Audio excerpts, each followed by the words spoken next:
Welcome to the Howie Silbiger Show on the True Talk Radio Network. Get in on the conversation. Call 1-877-669-1292.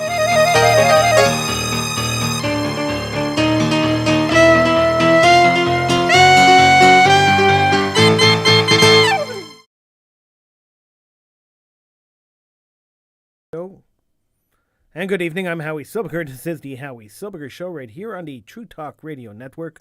It is a pleasure to be here with you. I am happy to be here.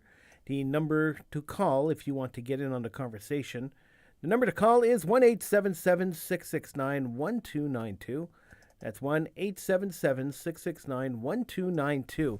If you want to get in on the conversation here on the Howie Silbiger Show on the True Talk Radio Network, it is getting fairly dangerous to be Jewish in Montreal. And I don't say this lightly, and I don't say this facetiously, and I don't say this in a way to be a scaremongerer, as they call them. This is not my intention. But it is starting to look like it's going to be a rough ride for Jews in Montreal. And I'm not so happy about this. Let's put it that way.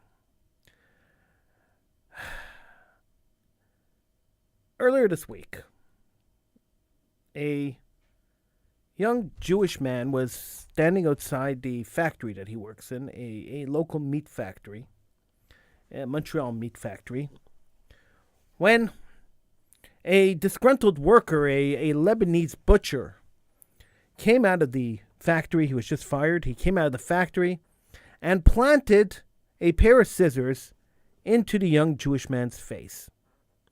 Now, the young Jewish man pulled away. The scissors came out of his face. He pulled away.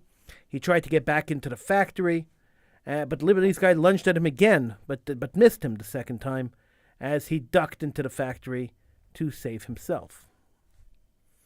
I am sure if he had not reacted the way he had reacted, the man who was stabbed, the Lebanese butcher would have butchered him, would have taken care of him, would have killed him. Now, the media is depicting this as a work conflict, but to me, any time a Muslim man, and we know that the Lebanese guy was Muslim, anytime a Muslim man attacks a Jew, I look at it more as terrorism rather than a work-related problem. Now, I know you're going to tell me that most Lebanese are Christians. This one happened to be a Muslim. Now, according to people at the scene, it was the butcher's first day on the job. He was let go after refusing to work. He then grabbed a pair of scissors, ran outside, and attacked the Jewish man who raced inside the plant. The injuries are not very serious, but the Jewish man was sent to the hospital. And we could confirm now that in the stabbing, the Jewish man broke his nose, and the scissors were plunged just below his eye. He's, thank God, recovering, but it was very close to causing permanent blindness or brain damage. So realistically speaking, after those scissors plunged into his face, he could have lost his eye, or he could have been killed. Now, we can't just laugh this off. We've seen Jewish establishments firebombed. We've seen over the years Jews being attacked indiscriminately on the streets of New York. We saw them being attacked on the streets of Montreal. Just last April, during the Yom Ha'atzmaut, the Israel Independence Day rally in downtown Montreal, we saw a Jewish man who was carrying an Israeli flag attacked by a group of Arabic young men. It's a scary proposition. It's kind of scary to think that identifiably Jewish people could be openly attacked with no regard in the streets of any city. I said the same thing when Jews were being attacked in the streets of New York in broad daylight.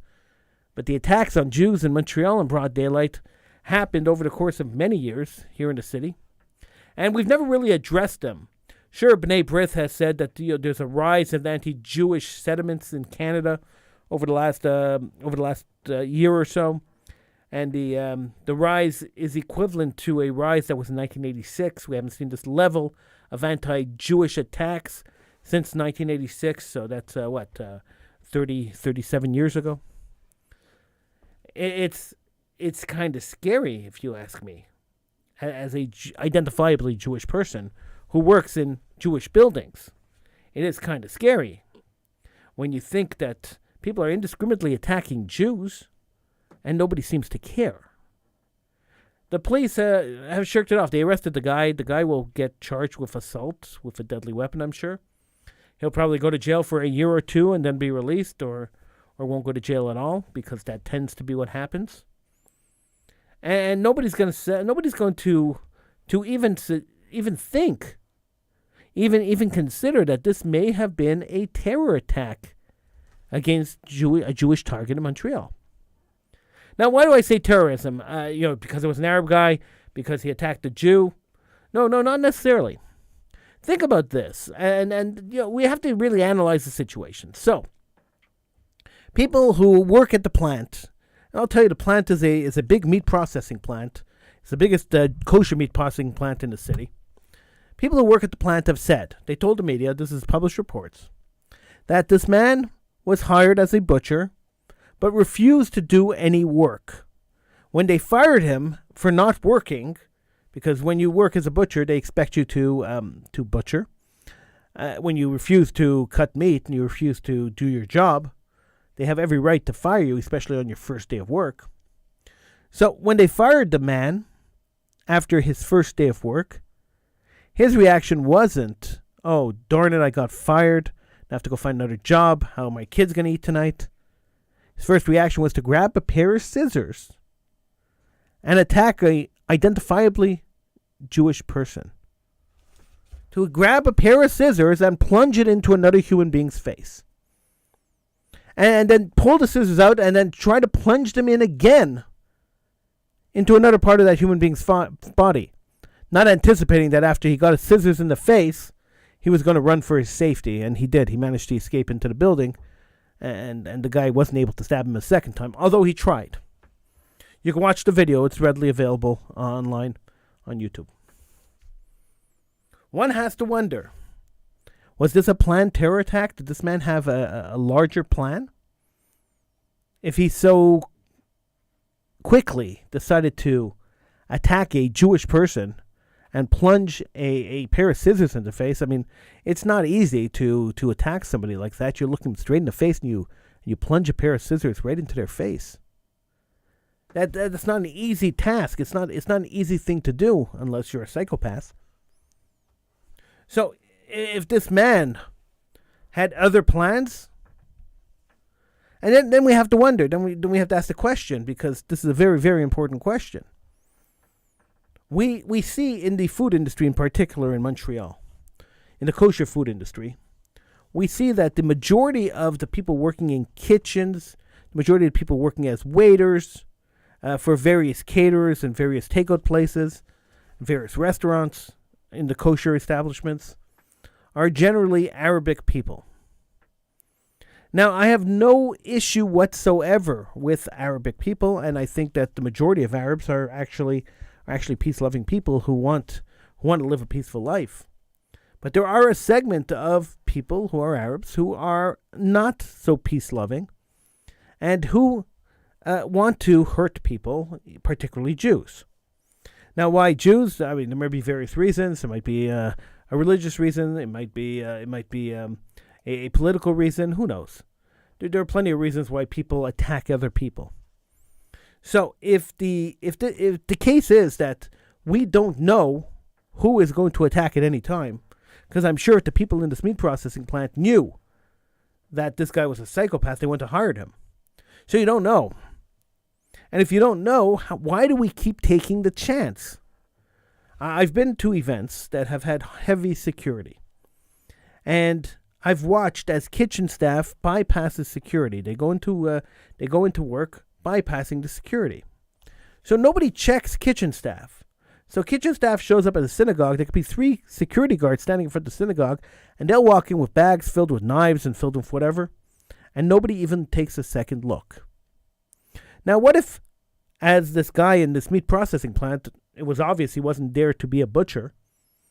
What if there are other people like him? What if this is a small cell of terrorists that have integrated themselves into the food service industry and are now starting to implement their attacks on people in the food service industry? They're easy targets. You could go to an event that has 300-400 people, and if half the wait staff decides that they're terrorists, they want to kill people, it's an open field. And by the time you stop them, everybody in the room is going to be dead. Should we not be taking this a little more seriously and not just be dismissing it as a work-related conflict? Maybe we should be taking this, maybe we should be looking at this a little closer. Maybe we should be looking at the security of our institutions and the security of our food establishments a little closer and start rethinking who we hire and who we get to work in these establishments and who we trust to come into our buildings. Maybe this is something that should be going through the leadership's minds in the Jewish community. I don't know, just a thought. I'm perturbed by the fact that the police have just dismissed this as a workplace conflict, when it obviously wasn't a workplace conflict. The guy wasn't upset that he was fired from a job he wasn't doing. The guy was just there to attack Jews. That's terrorism. I'm Howie Silbiger. You could call me if you want. 1-877-669-1292 is the number to call. 1-877-669-1292. That's the number to call to get in on a conversation here on the Howie Silbiger Show. Okay, I'm going to switch gears a little bit because there's something else that's really bothering me, and I got to get this off my chest. This week, Robert Levy and Charles Barshashat of Radio Shalom have put in an application to the CRTC. Radio Shalom is 1650 AM in Montreal. They were the Jewish radio station. The Howie Silbiger Show was on Radio Shalom for about 18 years. They put in an application to the CRTC to give the station to a bunch of evangelical Christians at $0.00. This is what they have declared that their sale of the station to evangelical Christians was. And they've asked for a transfer of ownership. This marks the end of the Jewish radio station in Montreal, although I think it ended 6-7 years ago. But it marks the official end of the Jewish radio station in Montreal, a noble project that I was fully behind and that I supported for 18 years of my life. It's a sad day, if you ask me, when we surrender the Jewish license and give it to the Christians. It's a sad day. Even sadder is that over the last 5-6 years, since Radio Shalom unceremoniously dumped the Howie Silbiger Show, as a ploy, by the way, it was a ploy to try to get the community to donate more money to the station. They canceled our show. We were the most popular show on Radio Shalom. We had the most amount of listenership and the most amount of feedback once we were gone, of people really upset that we weren't there anymore. Radio Shalom got upset with me when I set the record straight in my blog, telling that we weren't paid to do the show. In fact, it cost me money out of my pocket every week to do the show. Not to Radio Shalom, but for the staff, they wouldn't even give me a call screener. They wouldn't even give me a volunteer. I had to supply everything myself. So for a while, I was hosting the show. I was answering the phones. I was doing everything by myself until the show got too big, and then I got some volunteers to come in. I went to get the volunteers. They weren't Radio Shalom volunteers. And then we brought in Sheldon. He did the production of the show. He did the actual producing, the board, working the board for the show. But before that, I was doing it. And for a short period of time, Radio Shalom did supply me with a producer. But all said and done, at the end of the day, they threw us out unceremoniously. We didn't even have a chance to say goodbye to the listenership. It wasn't very nice of them.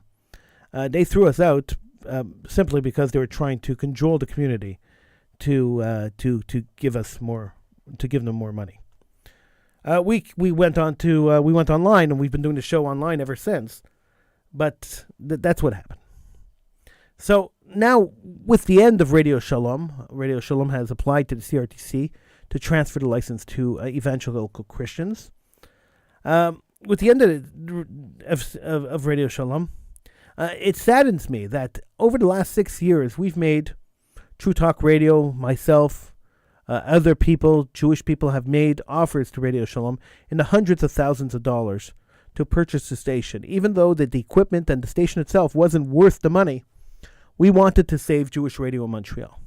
And we worked really hard to try to raise the money and to put everything together to purchase the station. At one point, even Federation was interested in purchasing the station. Each time that we approached Radio Shalom or Federation approached Radio Shalom, we were turned down. They didn't want to sell to us. The Federation approached them to purchase, they turned them down too. Anybody who approached from the Jewish community was turned down. After discussing the issue with Radio Shalom and with Robert Levy, the president of Radio Shalom, his attitude was, if the Jewish community didn't support him, then the heck with the Jewish community, they don't deserve a radio station. So he wasn't going to sell to another Jew. An ego trip that unfortunately robbed the Jewish community of Jewish radio. It's very sad. It's extremely sad that one man's ego robbed an entire community of a service that could have been great for the community. That was great and could have been even better for the community. I'm saddened. I'm saddened by this whole turn of events. Many people have asked me. I hinted at it a little bit a couple of days ago. I hinted at that we would start the application for a Jewish radio station immediately. I've decided. I don't know if it's worth the money to go and start the whole process over again. If we were able to take over the station, which was already built and already ready to go, then perhaps maybe we could have succeeded as a Jewish radio station, but it takes a lot of money. So unless a big money person, I don't have that kind of money, unless a big money person steps forward and says, I believe in this cause and let's go for it, I don't think that it is realistic that a Jewish radio station will crop up in Montreal anytime in the near future. And it's very unfortunate that we lost this service. Robert Levy will argue that the reason Radio Shalom doesn't exist anymore, the reason that they're giving it to the Christians instead of selling it to the Jews, is because he didn't get the support of the Jewish community. Now, I said it before and I'll say it again, that is solely on his shoulders and his council, who I was never part of, who decided that they wanted to go after a limited market, and that was all they cared about. They didn't care about the market that had money. They didn't care about catering to people who cared about radio and cared about the Jewish community. They were just there to gouge the people that they didn't like, and to reward the people they did like with a little bit of publicity. It's unfortunate that the station didn't work out. I know that if I would take over the station, I know that if they gave the station to me, which they really should have, or at least sold it to me, or even at one point we offered to lease it to us, we could have made the station successful. But I know that if we would have done that, Robert Levy would have had a big hit to his ego. He would have been really upset about that. That somebody else managed to get the Jewish community behind him and he couldn't. So that's why it's going to the Christians. So I'm a radio guy, and every time I'm a radio guy. I spent 18 years of my life working and trying to build Radio Shalom. 18 years of my life hosting the most famous show, the most popular show on the radio station. 18 years of my life building the brand. It just hurts that it's being given away. It's not even being sold. It's being given away to the Catholics when it wouldn't be sold to us.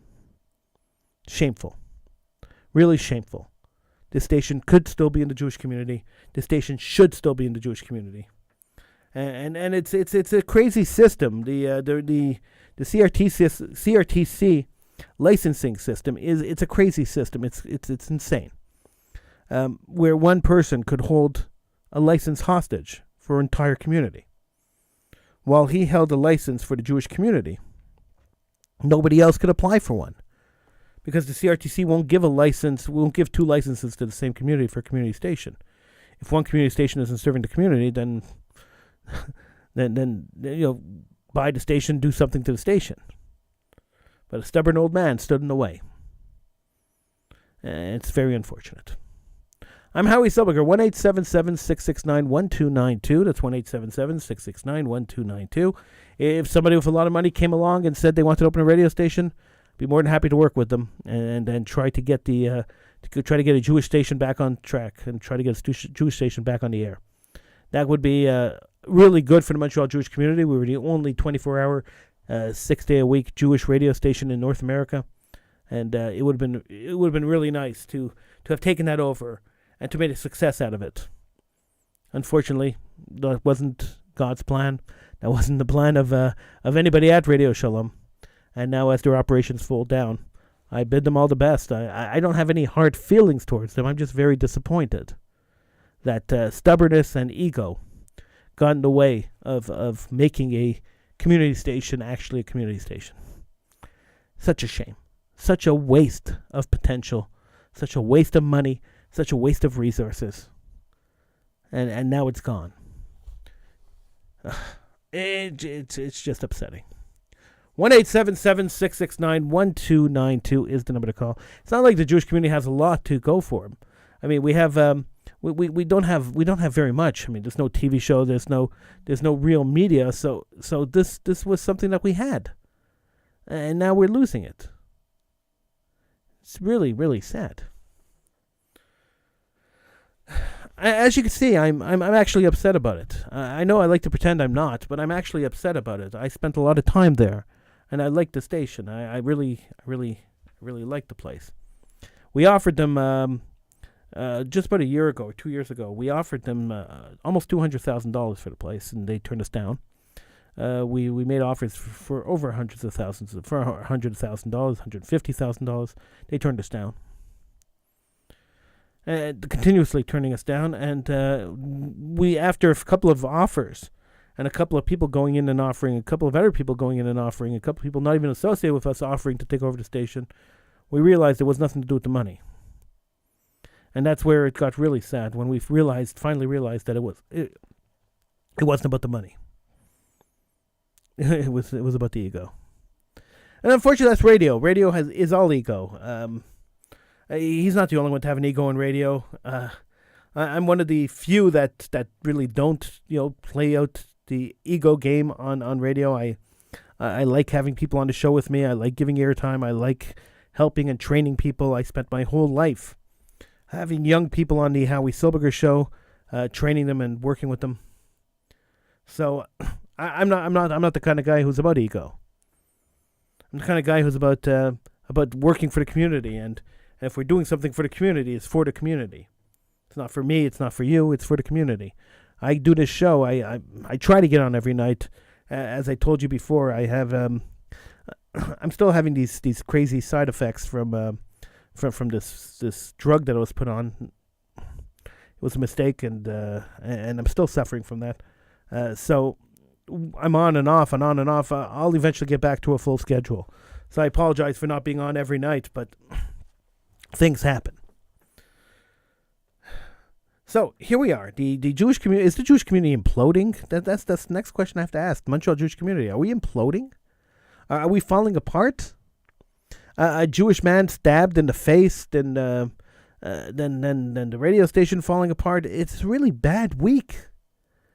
And I wonder about our Jewish institutions, our Jewish organizations. I wonder how safe are we? Federation keeps saying, and the Security Committee of Montreal, which is run through Federation, keeps saying, "Oh, we're very secure, we're very good," and we started to build fortresses around our institutions. Security guards in the front, bollards so nobody could drive their car through it.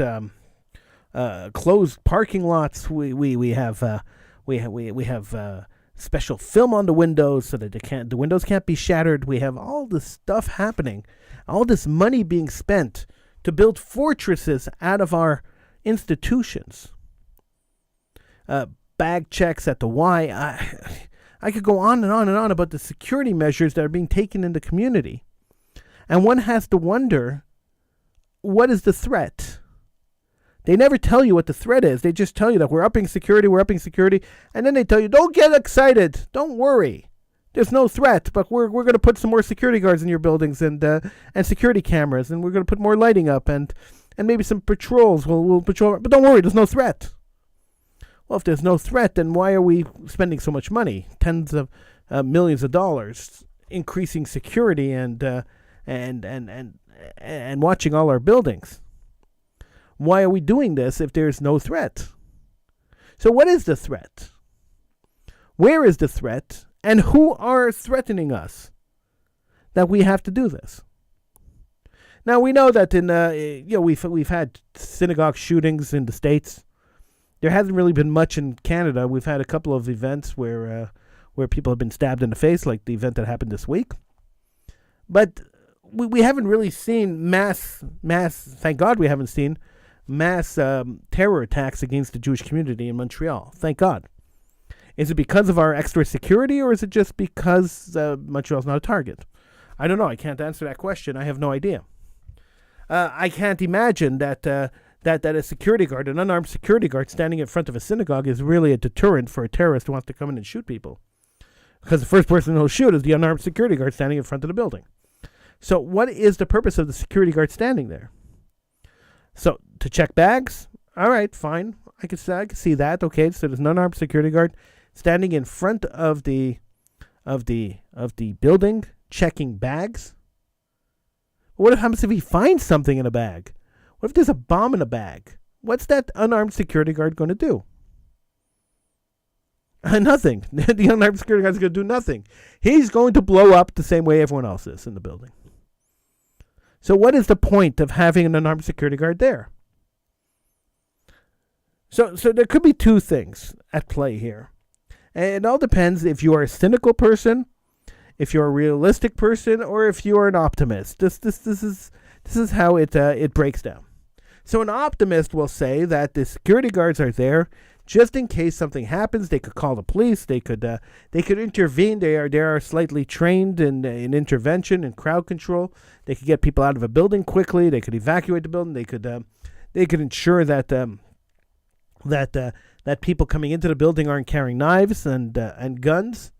Well, I don't know how they could ensure that, but they could check the bags and make sure that there's no counterfeit, nothing coming into the building that shouldn't be in the building. So that's what an optimist will say.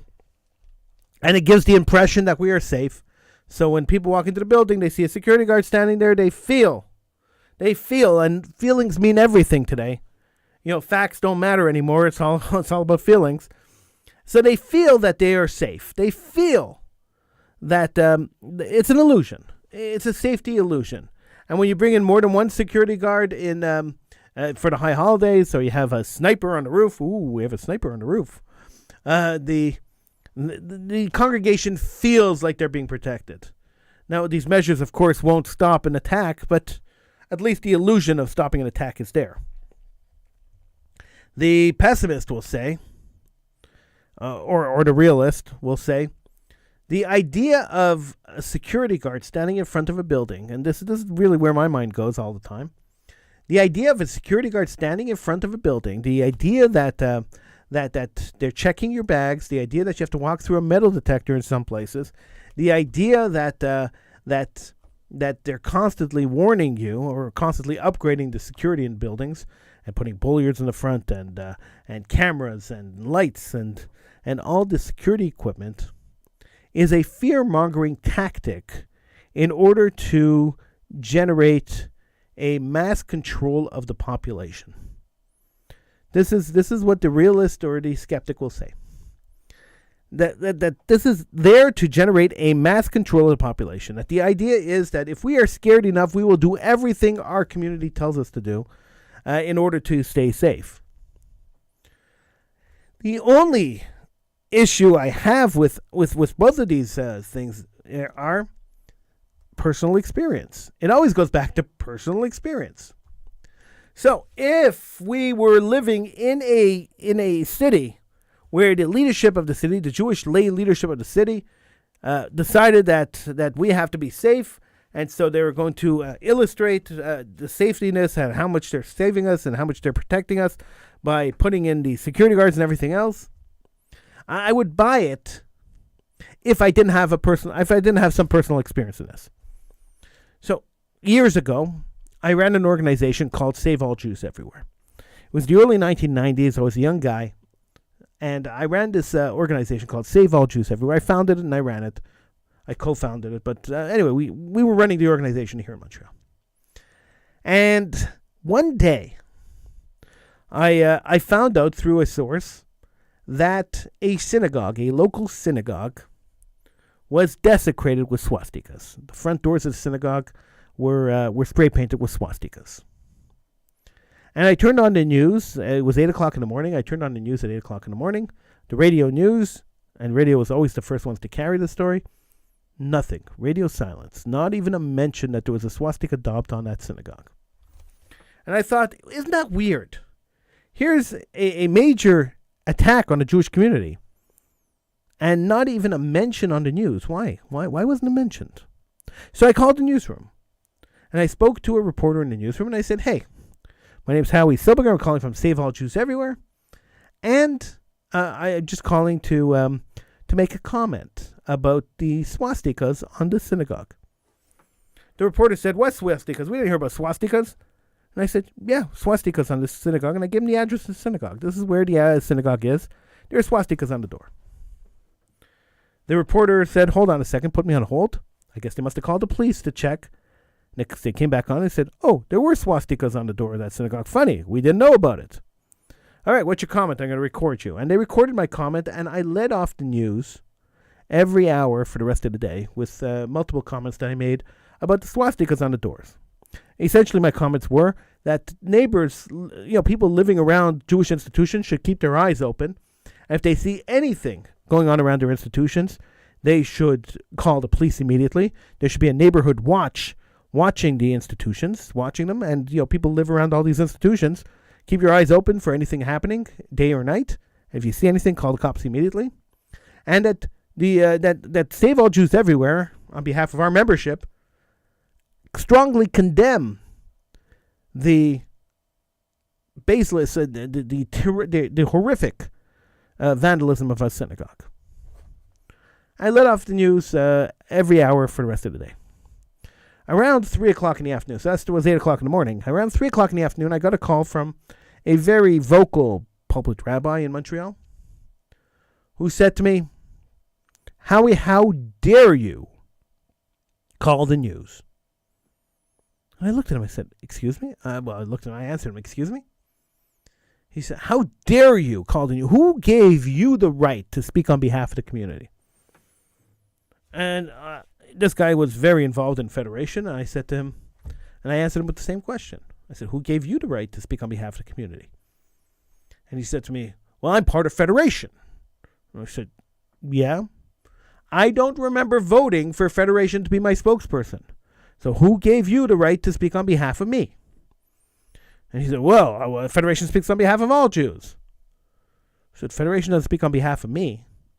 So I called the news to comment about the swastika on behalf of the organization that I ran. Not on behalf of Federation, not on behalf of B'nai B'rith, not on behalf of anyone. On behalf of the organization I ran. You didn't like it, too darn bad. Rabbi got huffy. He was huffing and puffing, as he tends to do. And he says to me, you know why we don't report these things to the media? I said, why?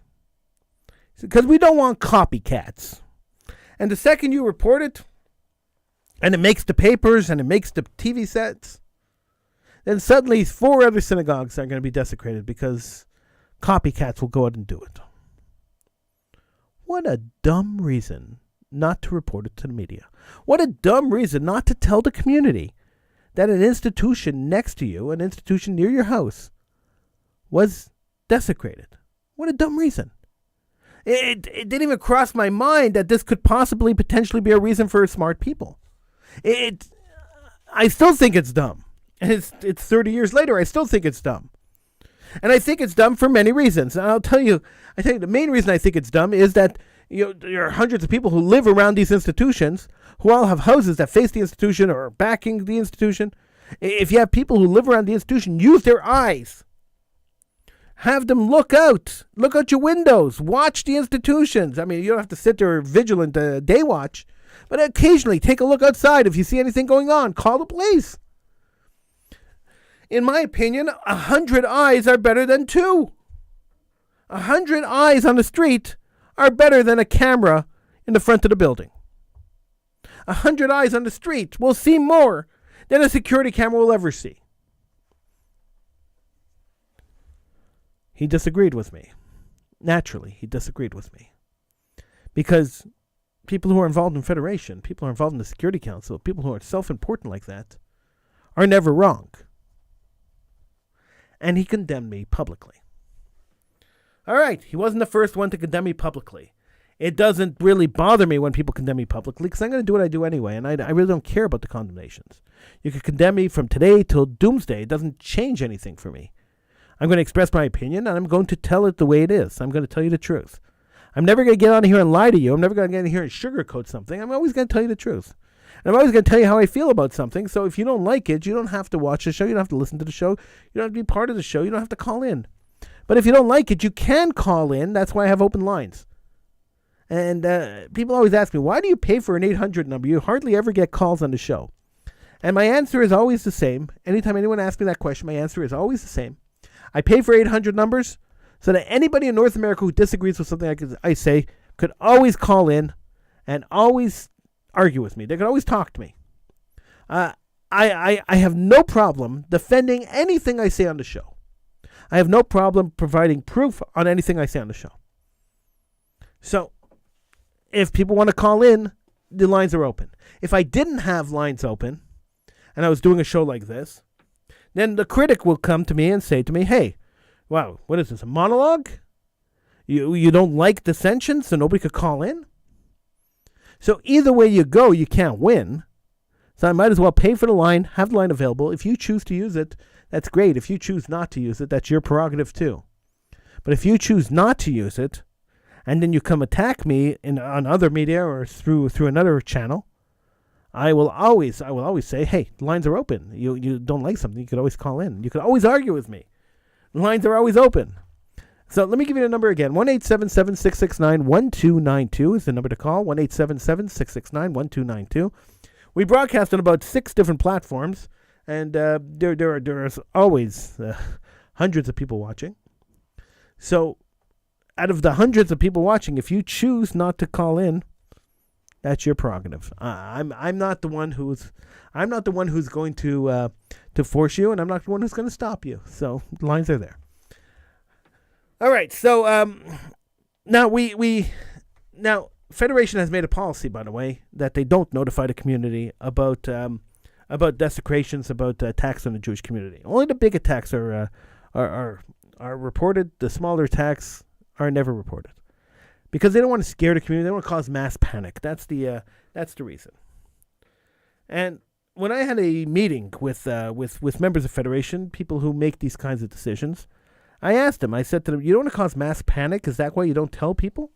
And they said, "Yeah, that's exactly the reason. If we told people what's really happening in Montreal, we're going to cause mass panic." So I said to them, "What, are we a bunch of toddlers? I don't understand. If I'm living in a city where Jews are being attacked, if I'm living in a city where institutions are being desecrated, if I'm living in a city where cemeteries are being destroyed or gravestones are being knocked over, I want to know about it. I want to hear about it. I think it's infinitely important for me to know and for me to do something about it. So what am I going to do? As a lay person, what can I possibly do? So am I going to donate more money to B'nai B'rith? For what? They don't do anything. What am I going to donate money for? So Marvin Rotrand can have a job? Good. I'm glad they hired Marvin Rotrand. So I'm not going to donate money to B'nai B'rith. Am I going to donate money to Federation? What are they going to do with the money? Put up more cameras? Hire more security guards? Build more useless infrastructure that's not going to save anybody if anything happens? What are they going to do about it? So what do you do as an individual? What do you do? The appropriate thing to do would be to band together, get on the streets, and lobby the government, protest, and demand that the governments, be a little more selective in their immigration policy, be a little less racist as a government. Demand that the Quebec government stop stoking the flames of racism through legislation that's terrible towards minorities and religious people. Maybe that's something that should be done. It's Bill 21 and Bill 96. I speak to hundreds of people a week, and I listen to what they have to say, and I'm one of the few people who actually listen to what people tell me. A lot of people hear what people tell them, but they don't listen. There's a difference between hearing and listening. I actually listen to what people say. And the majority of people tell me that they're upset about this, and they're upset about this. And my question is always the same to everyone in the Jewish community, everyone in any community who tells me I'm upset about this. I always say, why are you not in the streets? You're upset about it. Why aren't you in the streets? Summertime is a perfect time to go out and protest. Okay, in the winter, maybe it's too cold. You don't want to go out in the cold. In the summertime, it's beautiful. Go out in the summertime and protest. Why aren't you there? The students had a problem with tuition raises that the government wanted to do. The students got into the streets every single night of the week. They were in the streets banging pots and pans, and the government eventually backed down. The truckers had an issue with COVID regulations and vaccine regulations. They took their trucks to Ottawa. Okay, fine. So the government became kind of a dictatorship and cracked down like dictators crack down on militants and destroyed these people's lives. Okay. Mostly Canadian governments don't do that. This government happens to be a fascist government. That's what happened. Fine. Okay, I understand that. But they got action. They also removed some COVID restrictions. So the question is, if you don't like something, if the community doesn't like something, why are they not in the streets protesting? And the answer is quite simple. Because the so-called leadership, the so-called organizations that lead the Jewish community, the federations and the B'nai B'rith, don't want them in the streets protesting. They don't want Jews out there protesting and standing up against the government. Why? Why wouldn't they want that? Well, quite simply, if the Jewish community decided to band together and a grassroots community decided to go out and protest, it would deem B'nai B'rith and Federation irrelevant. Politically irrelevant. They're lobbying of the government, and they're proudly lobbying the government, proudly going and declaring that the Jewish community wants this and the Jewish community wants that, would be pointless if the community is yelling something totally different. The pandering to the Quebec government, the pandering to the Canadian government that these organizations do might work to a certain extent in easing some of the hardships that the Jewish community has in the country. But is it really changing anything for the people on the streets? Is it really changing anything for the Jews who are affected by Bills 21 and 96? Not so sure. Not so sure. So Jews who don't like those bills, Jews who don't like things that the Quebec government are doing, should be on the streets protesting every single night of the week. There should be banging pots and banging pans and yelling and screaming, and the media should be covering you every single night of the week. There's 80,000 Jews, 90,000 Jews living in Montreal. 30, 40,000 that could be in the streets immediately. And why aren't they? Because they are encouraged not to be by the organizations that get paid to cry on behalf of the Jewish community. Without anti-Jewism, without attacks on the Jewish community, without synagogue desecrations, nobody would be donating money to these organizations.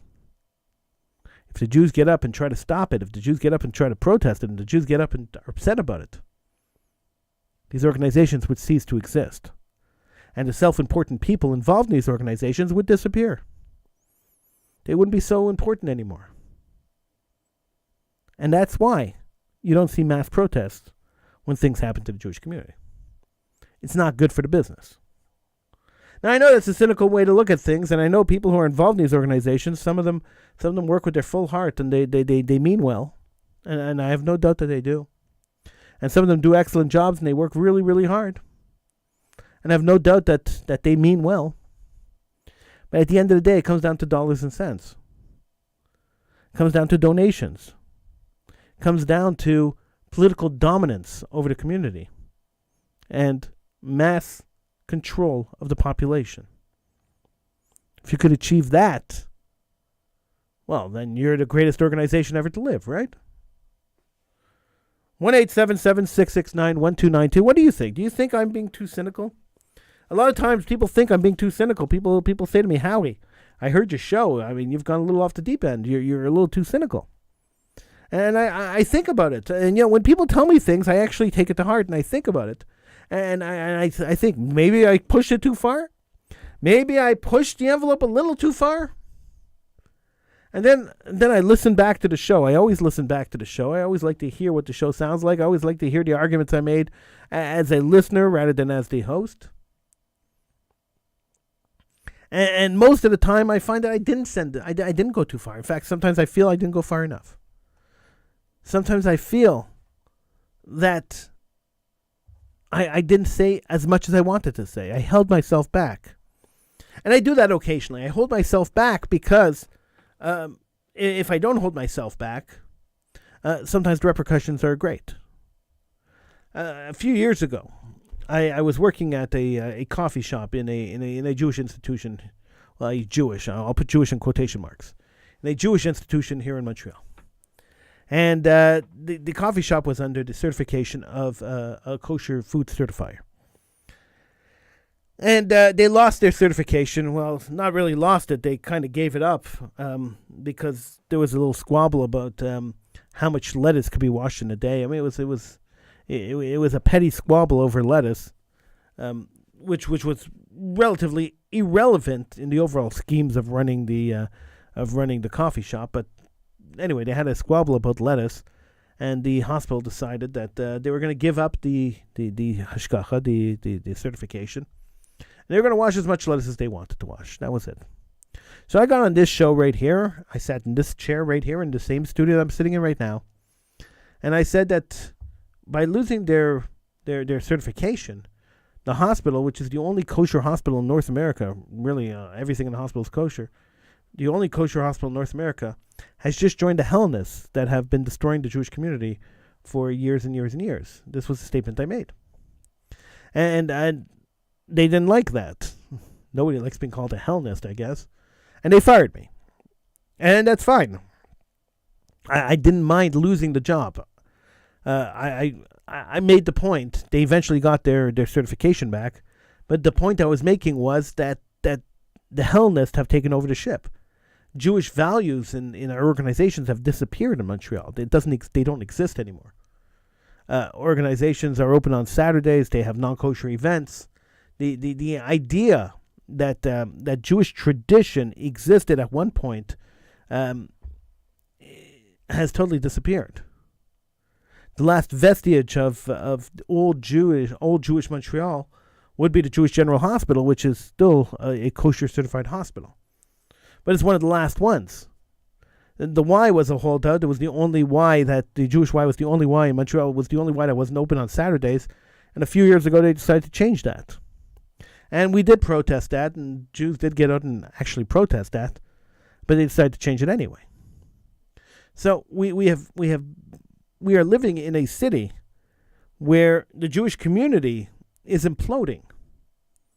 But it's imploding internally, so while we see it imploding as Jews who are living in the community, while we see the implosion of the Jewish community, the outside world doesn't see it. All they see is Jews. And so an Arab could get a job at a Jewish meat factory, get disgruntled, well, not even disgruntled, get a job at a Jewish meat factory.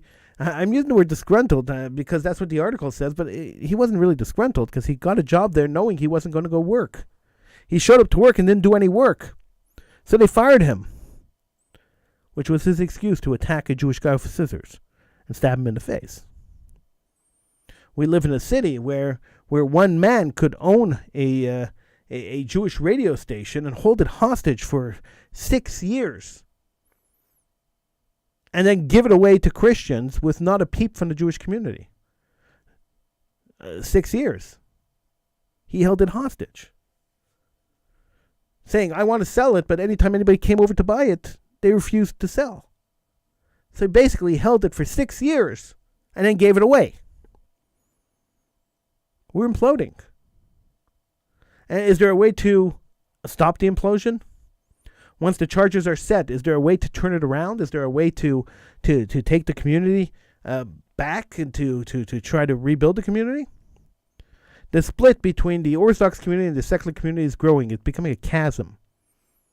And as long as that keeps growing, eventually water will be in between. It'll be a moat.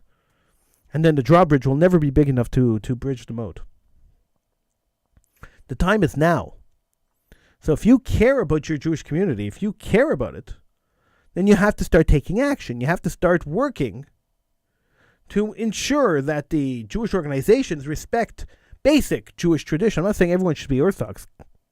I mean, that would be asking way too much, right? I mean, Judaism is Judaism, I guess. So asking everyone to be Orthodox is way too much, but at least respect traditional Jewish values? I love telling the story about Alvin Siegel. That's my favorite story. I've told it on the show 100 times already, but I'll tell it again because it's really a great story. Years ago, the Bialik High School decided that they were going to cut back on the already dismal Jewish education they were giving their children. And so they decided to cut back on that. And they hired a bunch of guys. They hired 2 guys to come in and rewrite their Jewish program, which pretty much eliminated Judaism. We decided to counter that, and we attacked. Well, we didn't attack, but we protested on the air, and we riled up the masses, the parent body, by telling them what was really going on at the school. They weren't happy, and eventually, what little semblance of Judaism exists at the school was reestablished, and then most of the culprits of the people trying to change it were thrown out, including many board members and the president and a bunch of other people. One of those people was Alvin Siegel. He's a big benefactor in Montreal. His name adorns many buildings, many institutions, including the Sadie Bronfman Center adorn his name. Sadie Bronfman apparently was dead enough that they could rip her name off a building and put somebody else's name on there. So Alvin Siegel created the Siegel Center. Now, the Sadie Bronfman Center never had anything happen on Saturdays. Friday nights and Saturdays were off limits. It was a Jewish theater. Siegel Center, on the other hand, is not such a Jewish theater, and they don't care about Judaism. And so they have plays that start the second that Shabbat ends, which means they're not theoretically violating Shabbos, but everybody has to be there on Shabbos. Anyway, I'm in the restaurant one day after this whole Bialik thing is done, and an old man walks up to me and says to me, "Are you Howie Silbiger?" And I said, "Yes, I'm Howie Silbiger." And he says, and he says to me, "You're an enemy to the Jewish people." I looked at him and I said to him, "Who are you?" I didn't have no clue who he was. And he says to me, "I'm Alvin Siegel." And I made him repeat his name a couple of times. He was mumbling. I didn't understand him. And he says to me, people like you are dinosaurs. People who believe in Jewish tradition, people who want to push Judaism, you're dinosaurs. And really, you should stay out of politics. You're an enemy to the people of Montreal. You're an enemy to the Jewish people. You are bringing us back to the Stone Age. And I looked at him, I said to him, "I'm an enemy to the Jewish people? You're the one that took a Jewish theater that respected Jewish tradition and threw the Jewish tradition out the window. And I'm the enemy to the Jewish people?" As long as we value money over leadership, as long as we value money over morals, as long as we value money over tradition, this community will continue imploding. And I know we're not the only community that does this. I know that Jewish leadership depends on how much you have in your pocket. I get it.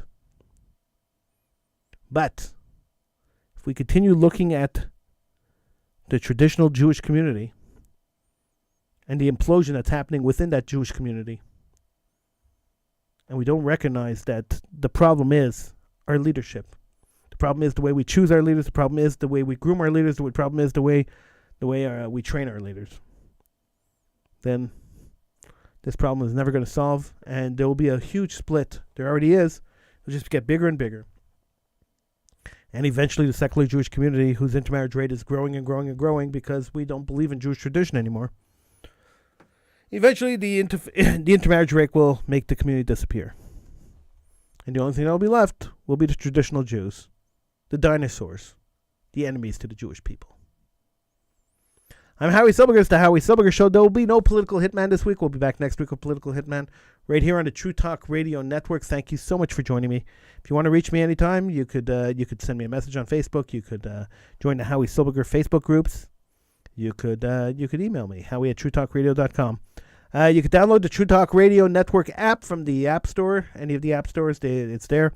And, of course, the Howie Silbiger Show is always a podcast, so it's podcasted on all podcasting networks. So just search up the Howie Silbiger Show. You'll find us. We're also on Spotify and Apple Music and Amazon Music. We're everywhere. Until next week. Maybe we'll be back tomorrow. We'll see. Until next show, I bid you a good night, and I'll see you next time.